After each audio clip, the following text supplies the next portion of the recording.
Sungai Latabu banyunya dalam, pacalabui di Sungai Asam. Kemarin kita berkisah dengan contoh atau dengan studi kasusnya di Sungai Tabuk tentang Banjar Muara. Nah, lalu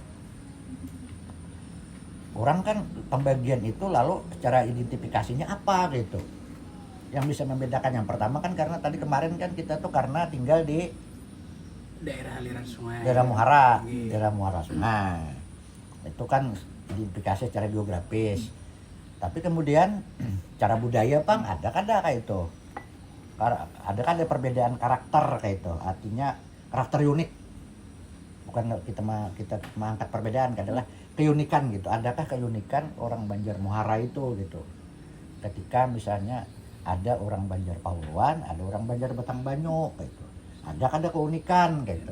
Karena kalau secara geografis misalnya kita kenali mereka di Muara Sungai. Kayak Muara Bahan tadi kan termasuk Banjar Muara itu.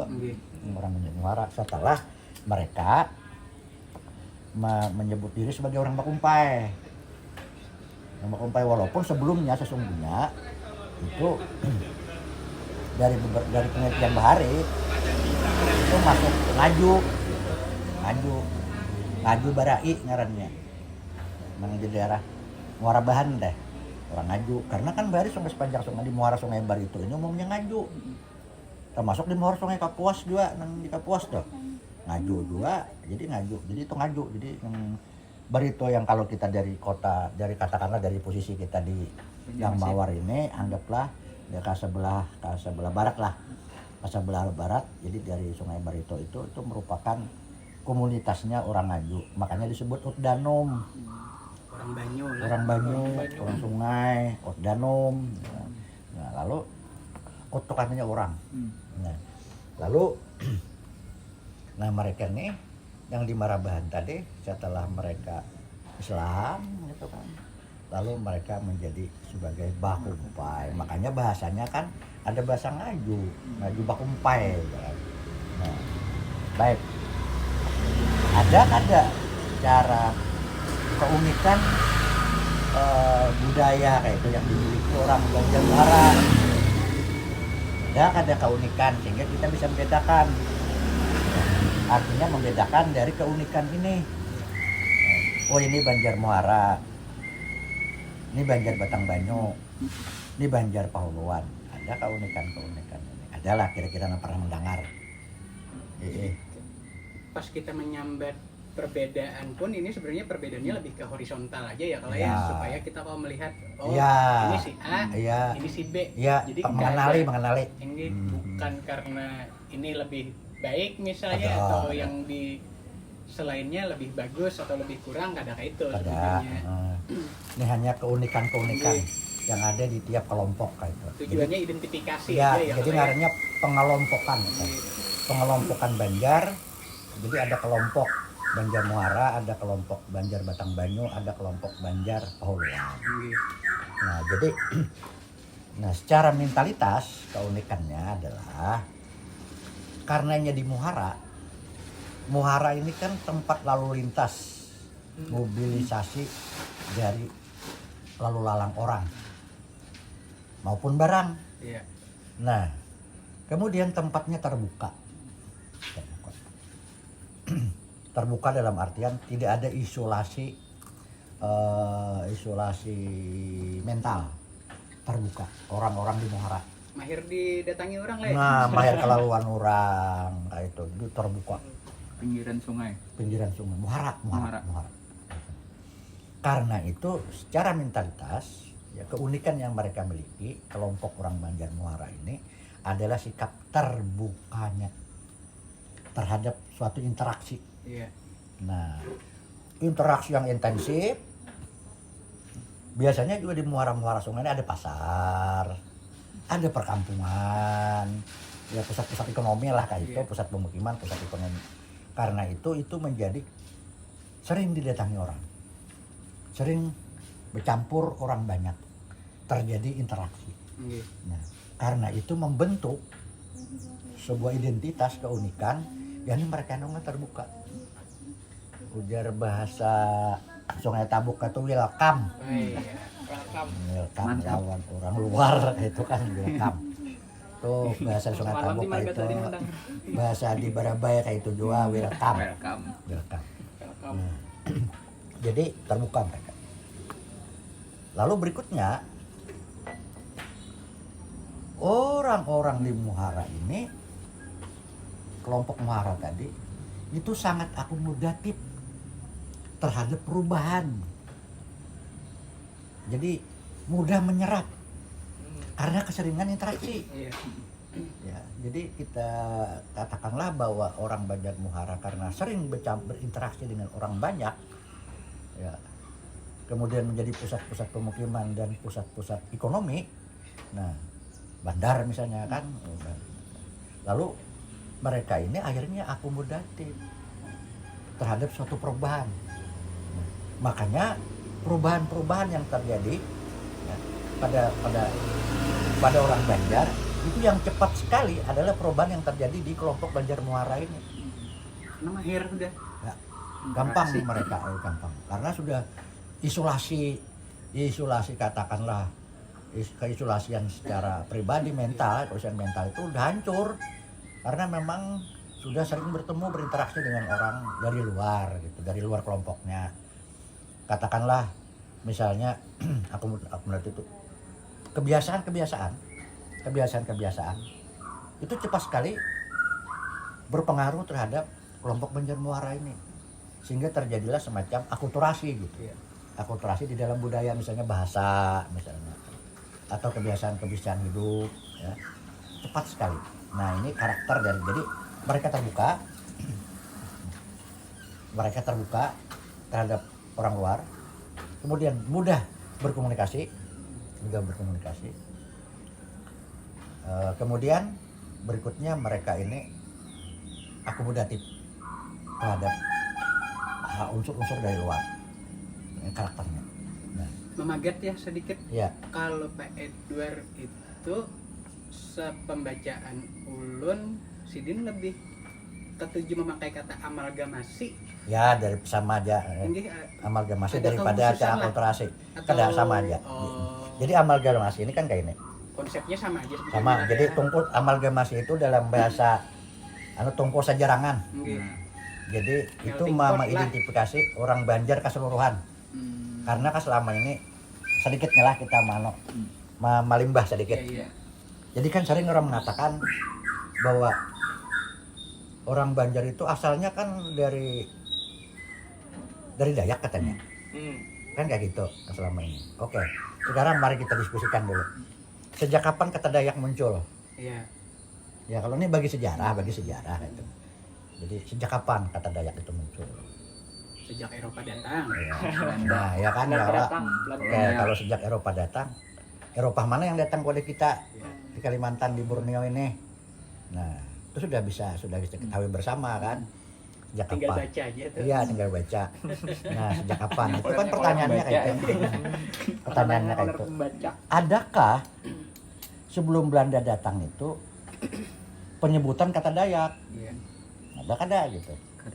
Nah, ya kan? Pasti. Jadi kalau nama kada percaya silahkan aja baca buku-buku referensi, jangan dangaran ilmu dangaran gitu. Dia langsung ke kitabnya gitu. Ada kada kata Dayak itu. Nah, yang ada penyebutan berdasarkan lokalitas sungai. Spasial tadi lah. Iya. Nah, ada. Lalu ada yang mengatakan aslinya ini kan loh, kita ini semua migran kok. Jangan untuk itu migran, kita semua migran. Mundur ke glasial. Iya. Kurang migran apa Nah, lagi? Pithecanthropus saja asli. Pithecanthropus saja turun dari mana? Iya. Iya, kalau itu nang paling tua pada bubuan nang Elizabeth tadi. Ya, Pithecanthropus saja. Itu kalau Pithecanthropus lah ada di Jawa. Fosilnya tuh lebih tua yang ada di Cina sana. Iya. Artinya kan terjadi migrasi dari utara ke selatan. Nah, itu Pithecanthropus tuh, apalagi ke bawah. Lagi nonton bahasa lawar. Apalagi ke bawah. Nah, lalu kita mengalami apa yang disebut dengan migrasi orang-orang Proto Melayu dan Deutero Melayu. Iya kalau? Iya. Nah, Ini semua migran. Nah inilah yang disebut dengan ya orang-orang Melayu tadi, orang-orang Melayu itu bisa sampai jadi Melayu. Jadi Diotoro Melayu, Proto Melayu, Diotoro Melayu kan namanya itu. Nah, dan ini menyebar. Jadi makanya kita nih orang di Kamboja situ matanya ada juga orang kita yang kayak itu matanya. Kayak orang Kamboja ada juga. Warna kulit sama, pindah sesama aja. rambut kena lurus Lurus gua kadang dia jual gimbal bener kan. Kayak Daud dari kan. Iqbal nang gimbal Iqbal. Jadi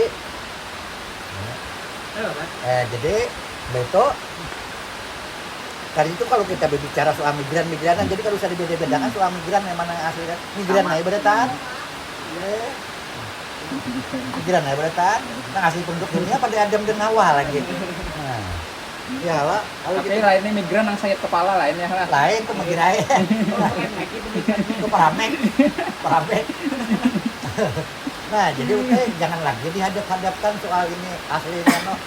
Artinya paling kadang ini asal kayak itulah, tapi bukan berarti ini original. Karena dalam bahasa Inggris itu kan ada origin, genuine. Ada perbedaan kok. Nah, best on. Nah, itu tiga tuh harus dibedakan. Di bahasa Indonesia tuh asli berataan, cuma ada perbedaannya. Masalah kadar. Nah, kadar. Jadi ada nang genuine, ada nang origin, ada best. Nah, jadi kalau kita dihadapkan lawan itu samuan kita nih orang kan kira beratan. Nah, jadi pengenalan kata tadi sebelumnya itu orang menyebut kelompok-kelompok yang ada di Borneo ini berdasarkan lokalitas. Nah, terutama sesuai dengan perkembangan peradaban, rata-rata yang jadi pusat peradaban manusia itu sungai, di pinggiran sungai, di muara sungai. Sebagai pusat-pusat peradaban itu kan kira-kira yang berhubungan dengan SMA jadi paham sudah. Ada peradaban sungai Wangho, ada peradaban sungai Kuning, sungai Indus, ya sungai Tigris, sungai Efrat dan Tigris, sungai Nil. Semua 5 peradaban besar di dunia itu semua di sungai. Nah, karena memang sungai itu sumber kehidupan. Banyak sumber perkembangan kebudayaan adalah di sungai itu. Nah, sekarang kembali ke istilah tadi. Jadi yang ada itu penyebutan ada orang Barito, ada orang Kahayan karena ada sungai Kahayan, ada orang Kapuas karena ada sungai Kapuas. Orang Bahan dari yang nah, ada Barabahan karena ada di sungai Bahan. Itu sungai-sungai cabang-cabangnya. Ada orang Hamandit karena sungai Hamandit. Orang kada tahu orang kandangan orang Hamandit tuh. Nah, itu Alai karena ada sungai Alai. Balangan karena ada sungai Balangan. Nah, jadi itulah yang sebelum ada kata yang disebut Dayak tadi. Lalu kita kagak akan membahas tentang apa konotasi Dayak. Bisa dulu kan, bisa yang jelas dulu sebelum kata Dayak itu ini udah ada penamaan terhadap kelompok-kelompok ini. Nah, kelompok-kelompok tadi. Nah, lalu ini kemudian menjadi sebuah identitas. Kalau melihat sejarahnya tadi kan kelihatan toh, ini menjadi sebuah identitas. Yang tadi kata Dayak itu menjadi sebuah identitas, menjadi semacam identitas etnik. Cara politis pun demikian. Cara politis. Nah, pada awalnya itu hanya merujuk kepada konotasi tertentu gitu. Awalnya. Nah, jadi sedangkan yang sebelumnya itu kita mengenal kelompok-kelompok orang yang ada di daerah persungaian. Nah, turut lah tadi ada. Nah, lalu karena tadi kan tersambat tentang amalgamasi tadi. Lalu apakah mereka berasal dari yang disebut Dayak tadi, orang Banjar nih kan? Nah, unsur dari tradisi Dayak ada, unsurnya ada, ya unsur. Tapi secara aliran darah, gitu kan, itu ada murni unsur daripada kebudayaannya ada. unsur. Jadi ada unsur lokal sebelum adanya yang disebut Dayak tadi sudah ada unsur lokal itu. Ya, misalnya orang Batang Banyu, ya unsur Batang Banyu itu yang lokal yang ada sebelum yang disebut Dayak tadi sudah ada. Bukan inilah ujuk-ujuk ada, sudah ada sebelum ini. Dan fakta arkeologisnya bisa dibuktikan mereka lebih tua daripada apa yang disebut tadi. Nah, jadi artinya tiap-tiap lokal itu memiliki penduduk setempat dengan penyebutan lokalitas di geografis masing-masing. Nah, mereka inilah yang memberikan unsur terhadap orang Banjar saat itu. Nah ini lalu berikutnya ada lagi masuk unsur tadi sebut unsur dari pengaruh Dayak, apakah Dayak Nonyan, Dayak Ngaju. Itu yang kalau yang di daerah Banjar, daerah muara sungai itu unsur Ngaju ada jelas. Di pedalaman di daerah Banjar Batang Banyu unsur Manyan jelas ada. Nah, kemudian Kahuluan unsur apa yang disebut dengan komunitas orang yang tinggal di pegunungan atau di perbukitan itu juga masuk di situ. Nah, orang Banjar tadi. Kemudian masuk lagi zaman-zaman Hindu-Buddha. Nah, unsurnya itu ada gitu. Jadi unsur dari tradisi budaya Hindu-Buddha itu ada. Itu kan bisa kita pungkiri. Bapak kita memanggil sangkala. Iya, kalau sangkala itu dari mana tradisinya? Kalau ada tradisi pemujaan pada Siwa. Nah, iya, sebagai pengrusak kan. Siwa sebagai pengrusak mewujud menjadi Batara Kala. Ujar orang Banjar sangkala. Nah, dari mana itu? Ada bisa kita pungkiri kan? Unsur itu ada gitu. Kemudian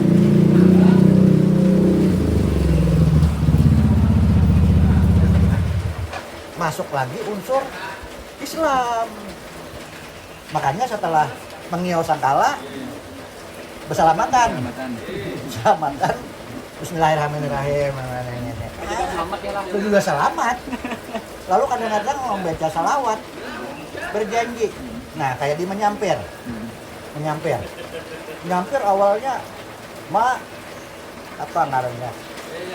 menundong lah, dengan kata lain mengusir roh jahat, dalam hal ini anak buahnya Batara Kala. Lalu ada alang-alang lagi, bukan anak buahnya lagi, sangkalanya sama sekali. Ketika sangkalanya sudah diberi makannya, dibacakan selawat. Dibacakan selawat kan dimapain nih? Kan jelas ada sinkritis. Lalu berarti ada unsur gitu, unsurnya. Nah inilah unsur ini kemudian membentuklah unsur-unsur tadi. Nah jadi sebelum ada Islam, ada Hindu juga, ya kelak tadi sebelum ini masuk, sudah ada unsur-unsur itu melekat kepada penduduk di pinggir. Lalu berikutnya masuk lagi itu tidak. Nah ini yang disebut dengan Banjar Arkais. Jadi orang kadang-kadang kan mendengar Banjar Arkais ini selalu dikonotasikan dengan primitif. Salah, karena kata Arkais itu bisa berarti yang awal, yang asli, yang the best, yang utama. Jadi jangan sebutin aja yang diambil, primitifnya aja. Ambil yang ada baiknya. Ada baiknya ini berarti tendensius yang menerjemahkan ini. Di kita ini kan ada punya tendensi, kita ini sejarah untuk sejarah sesuai dengan visi misi Palalah, sejarah dan budaya, sejarah untuk sejarah, budaya untuk budaya, non politik, non profit, independen. Kuntilaku